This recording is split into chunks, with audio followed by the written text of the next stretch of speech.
Good morrow. Welcome to Before We Die, a show cataloging the journey of our 5th edition player characters to whichever realms or planes that be. We thought we'd take a moment to tell you a bit about us, as well as fill in those few sessions before we started recording video. The dreaded Discord Craig days. Sometime at the end of 2020, one of the worst years for many people everywhere, and for at least the next few years, all people found themselves at a distance. In that distance, our group of friends got together to plan a different kind of Dungeons & Dragons campaign. One that didn't just go into the dark, but lived in it, thrived in it, centered around it. While heroes fill the realms to save their communities, to bring their friends and deities peace, we wanted to tell the story of the Doombreaker, and how they came to be so elegantly perched upon the edge of destruction. In one of the first few sessions, I, the DM, who already had streaming software, with some minor knowledge of how to use it, thought it might be fun to record our sessions, even if just the audio. We continued playing via Discord, screen sharing the video on my busted iPhone, used a bunch of snipped wall tacks for tokens, on hand-drawn notebook graph paper maps, which is where the joke graph paper graduates came from. Our growth and knowledge of the setting and software is constantly improving. I implore you to be patient with us as we learn and evolve. And whilst I've been DMing for over a decade, full disclosure, I was not well versed in 5th edition upon starting this wild expedition, and still I feel we'll always find ways to improve. After around session 7 to 10, with a few session zeros for Razaxo and Tazal sprinkled in there, we began recording our first video session on Roll20 on February 21st, 2021. It wasn't long after that, I began reaching out to some well-known artists and idols of mine, and talked to some really amazing people like Ed Greenwood and R.A. Salvatore, who have both been immense boons of inspiration towards the project as a whole, but to me especially, since my dream is to write fantasy novels for Wizard of the Coast. So you can imagine the level of excitement to talk to two of the most well-versed and recognizable authors in the D&D verse. I digress. Weekly, we continue to meet up and play while we're all trying to learn Roll20. Lily, the lovely lady behind voice of Barakna Ilderfane, is sketching away scenes and tokens, all kinds of art, while I'm learning how to record, stream properly, constantly seeking tips and advice on how to be a better DM in 5th edition, and everything and anything else we can think of to reduce it into something we can look back at and enjoy the journey we've traveled together, and hopefully give viewers a truly unique experience that fills their mind with possibilities or ignites new innovations to bring to their own tables and streams. I invite you now to close your material eyes, peering beyond where light treads, where you can look past the laws of your world, past your attachments, numbers, and the rules on occasion, where you're immersed in high magic and rich culture, quirky characters, and suspenseful danger. You can't help but glance around, to find yourself enveloped in deep blue silky fabric, billowing all around you. Seams unending, flawless patterns interwoven into the cloth glide across your skin, painting in your mind the elegant turns and swirls within the textile. Within the rich innumerable fold you see strange silhouettes just beyond, talking in tongues you've never heard. Instinctively, you lean in. Curtains part. Sometime around 1314 to 1315 Dale Reckoning. The city of MacLeod is certainly not large by any standard. One might even say they're rather small for a New-to-Drow city, but size, especially when it comes to dark elves, means little. In the face of the dwarves, the 20 Drow matron mothers face their houses inward, towards the massive stalagmite heart of their city, carved out to house the neutral trading zone of the bazaar, ever governed under the watchful looming eyes of the Dwayord. We first meet Razaxo in the tunnels beyond the city. After a momentary decision, they decide to reveal themselves to a returning Drow raiding party. The priestess introduces herself as Zavala Ilderfane, of the 11th house of MacLeod. After a bit of back and forth between the male, who turned out to be the female's brother, Razaxo was able to intimidate the male named Cole to a state that Zavala started to weigh this newcomer with a great deal more value, which turned out to be rather crucial to his entry into the house, for when they returned back to the city, and then the house complex, The daughter filled the matron mother in on the encounter, leading to her granting Razaxel the title of second boy and formally adopting him into the noble family ranks, which allowed him nobility and more freedoms than males typically see in the Lothian matriarchal hierarchy, but also a front row seat to his newborn sisters' births, Varachna and Vadanya. It was pre-planned, apparently, that the second-born, no matter the gender, would be sacrificed to Loth for a powerful blessing. But as the dagger descended towards Varachna, a Yaklo, a waxy demonic handmaiden of Loth, burst into the birthing chamber, protesting the action, and foretelling of Loth's gaze upon the Ilderfane house. Several years pass, and Razaxel has become a trusted informant to matron Jikiri Ilderfane, and serves her often in trading secrets or rumors to great success. Meanwhile, the twins were raised on the strict edicts of female nobility, in servitude of Loth especially, from their slothful sister Zavala. While Varachna seems to thrive in these areas, Vadanya focuses more on her physical and martial abilities. In the years that pass, Vadanya gains a more muscular stature, appearing more akin to the women of her race and age, often exceeding others in martial prowess. Varachna finds, however, she has natural magical talents and pleads with the matron to allow her to attend Sorcere, the arcane school of magical arts, instead of Eractina, the clerical school of Loth. After a heated debate, the matron arguing against the degradation of station, she reluctantly agrees, reminded of the Yaklow's warning. Vadanya is easily allowed to attend Melee Magthir first, with the expectation that once she finished the schooling, as martial training is not as lengthy and widely practiced, she'd transfer to Eractinolith to begin priestesshood.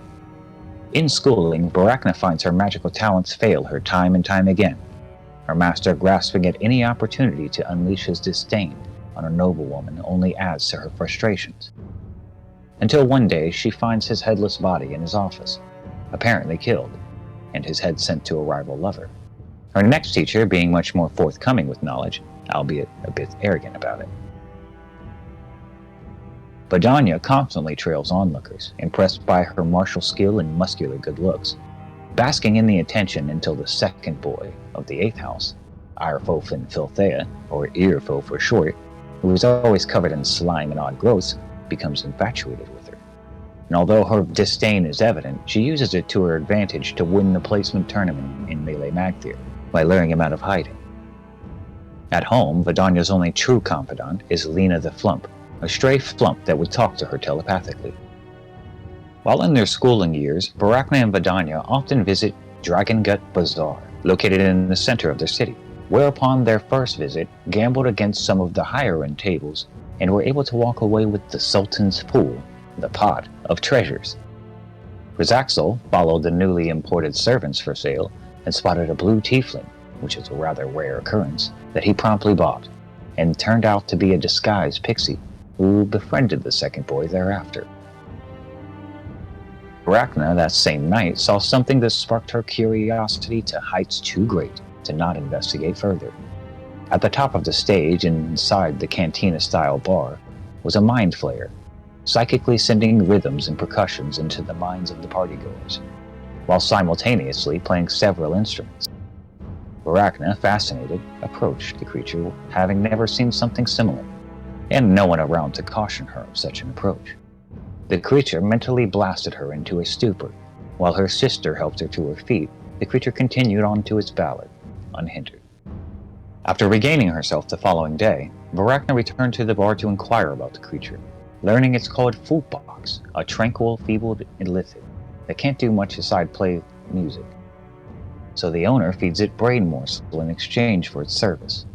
After feeding some brain to the creature, it began a routine for Varachna to visit the musical mind flayer whenever she had a free moment.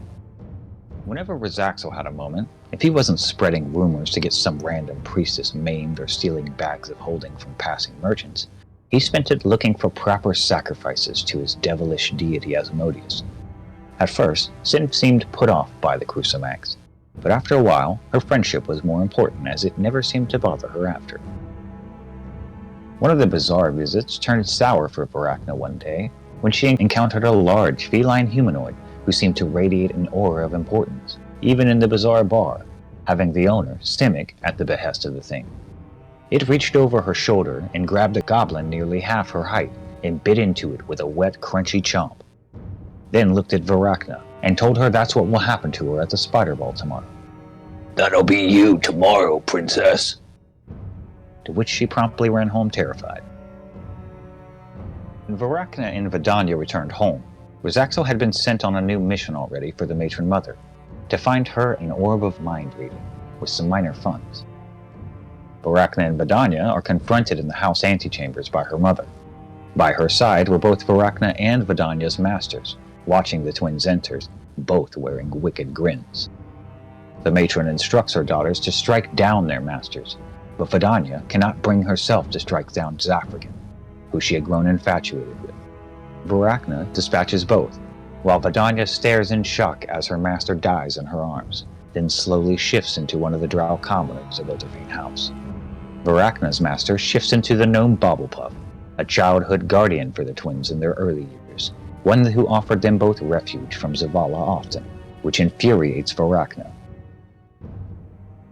Afterwards, the matron presented the party with a host of magical items from the house treasury. Having gotten exotic materials for dresses that would be ready the very day of the event, due to the nature of the enchantments, the twins readied themselves for the graduation, with a host of pageant-like ceremonies of dance, song, and celebration, in typical Dark Elven fashion. The entire city was invested in the prize that was a brilliant helm tiara, embellished with masterfully cut gems and exotic metals forged by the most skilled hands any would likely ever see. Vidanya reluctantly arrives at the spider ball with a younger Zafragan than her betrothed, but soon ends up competing with Irfo as a partner instead, due to Irfo subduing her date in the washroom. Her frustrations furthered by the fact that her sister, Varachna, purposefully brought her beloved master Sarg Zafragan as her own date for the event. Varachna did well to stir the favor of the Spider Queen that night, leaving a few priestesses in far less social standing than when they arrived, but didn't place well in any of the judged events, due mostly to her date having gotten rather sauced early in, constantly referring to her as Vidanya, as well as a certain feline-like creature that was not only present here, where she only saw other drow, but held the same air of importance, poised comfortably in a throne seeming to be crafted for one of his size. Vidanya, however, with Irfo as her partner, dazzled the judges and onlookers with a flair and grace on the dance floor, his magics and slimy movements seeming to complement her own presence and stature perfectly. At the crowning, Vidanya is crowned the brood mother of the Spider Ball, while the judging priestesses lead a chant echoed through the halls, summoning 3 massive monstrosities, one immediately tearing into the nearest priestess savagely, another forcing itself onto a priestess who seemed to be accepting of the act apprehensively, while a massive 4-armed dog-faced monster moves towards Vidanya with wide eyes. She accepts the invitation to bed the demon, while the priestess next to her, who had accepted, is destroyed utterly by the ape-like monster that played in her remains. A fog of aromas filled the air the entire night, of danger, lust, hate, and death. After winning the Spider Ball, Vidanya's troubles worsened. Unbeknownst to her, a bounty for the crown is put out, putting her and any around her in constant danger. At home, she constantly confided in Lena, her disapproval and inability to grasp simple drow concepts to which Lena always listened, constantly weighed heavily on her. Rosaxo, who had just finished a job for the matron flawlessly, used his rewards to commission a special blade from the legendary metal craftsman Bumble Grumblehorn. Once Rosaxo managed to procure the necessary components to fund his request, Bumble set to work. Tirelessly, the dwarf forged on, inspired divinely, he believed, to craft his once-in-a-lifetime masterpiece. Exhausted, absolutely spent, Bumble collapsed at the smithy. Stumbling upon him, Rosaxo helped Bumble to his feet, who wearily told Rosaxo of the strange inspiration, and how he may never wield to forge the same in his coming days, to which he makes his living. Pushing aside material matters, Bumble insists Rosaxo wield the weapon and brandish it before the dwarf. Both Rosaxo and Bumble's eyes surely widened as what first appeared to be a nearly elven design, green with golden embellishments, but as soon as the blade peeked beneath the sheath, a shimmer ran its course to the hilt and down the edge, shifting its design to a deep charcoal-like handle and hilt, with a ruby settled in at the end of the handle. At the crossguard of the now scepter-like handle was a 5-pointed pentagram surrounded by a ring of some dark metal. Floating inches beyond where the blade would typically be was a golden disc that a crimson crystalline structure jutted out of the disc and twirled ambiently. The dwarf, amazed and convinced at the sight of the unsheathed foreign design, that it was indeed divinely inspired.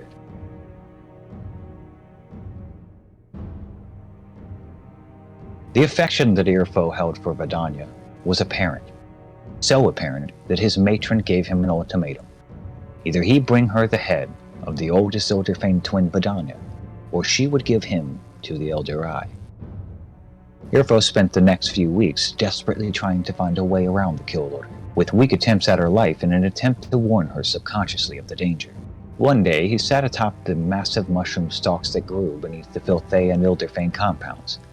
He'd often relax there, hoping to catch a gaze of the oldest twin practicing or working out in the outer grounds of their complex. Today, he saw a strange sight. At about his height, around 80 feet above the cavern floor, was a flump coming from the Elderfane house. Irfo saw Vidania down below, watching the flump hastily bob away.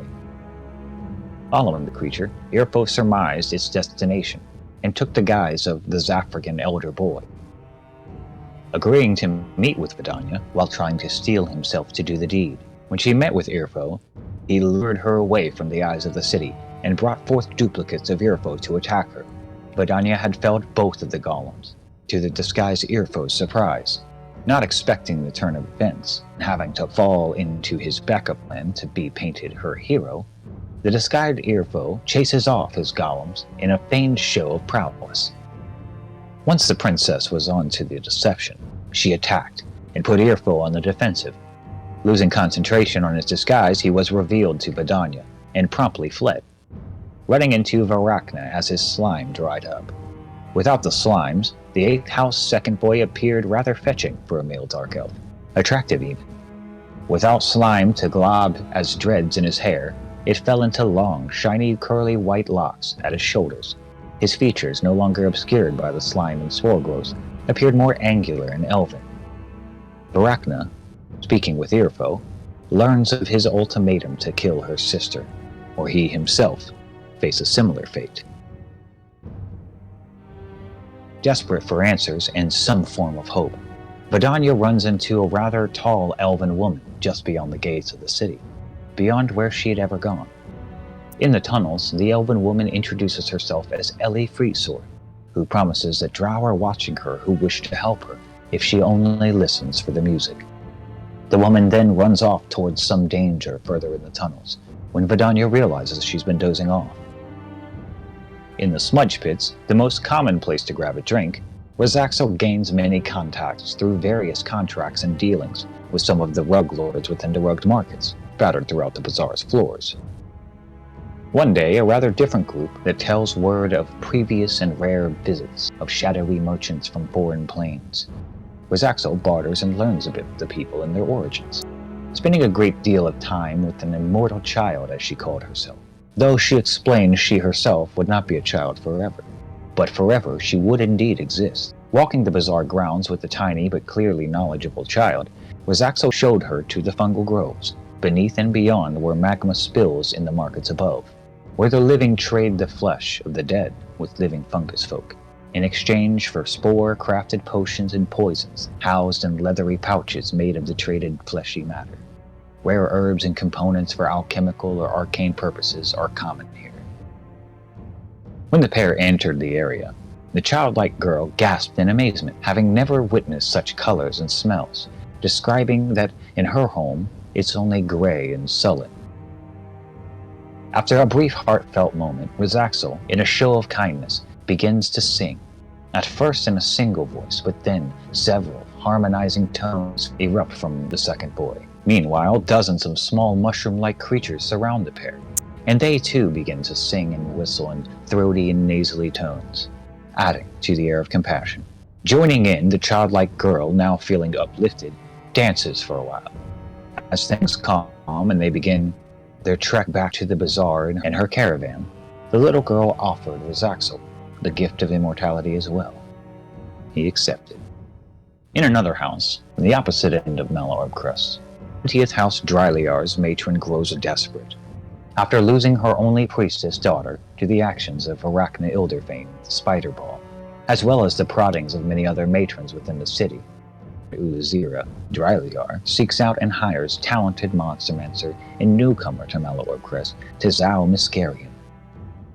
With his newfound staff, Tazao's prospects open, as his new matron employer seems to spare no expense as he experiments and creates her a host of monsters to use against the rivals of Ilderfane House. Instructed further, Tazao creates a specialized pet, named Precious, resembling a bulbous hand with eye cavities, as a gift for Varachna, who, when presented with the creation, accepted it eagerly. As Tazao continues to experiment, word grows of his talents. He often finds himself in an operating theater or with an audience of priestesses from a multitude of houses as Dryliar tries to ensure her investors. Tazao keeps little secret, though, boldly explaining in minute detail the creature's strengths and shortcomings, and goes even further with the 8th House priestess Mothella, who he intricately divulges the secrets of his creations and his staff's connections to them. Tazao can sense the doom of his current house to prepare for what he perceives as their inevitable fall. He's established contracts with a multitude of other houses, 8th House being very interested in the staff. 3rd House, the other house Tazao made contact with, House Quaborg, made a show of freezing one of the male children to reserve a spot should he complete the bargain and kill his current matron.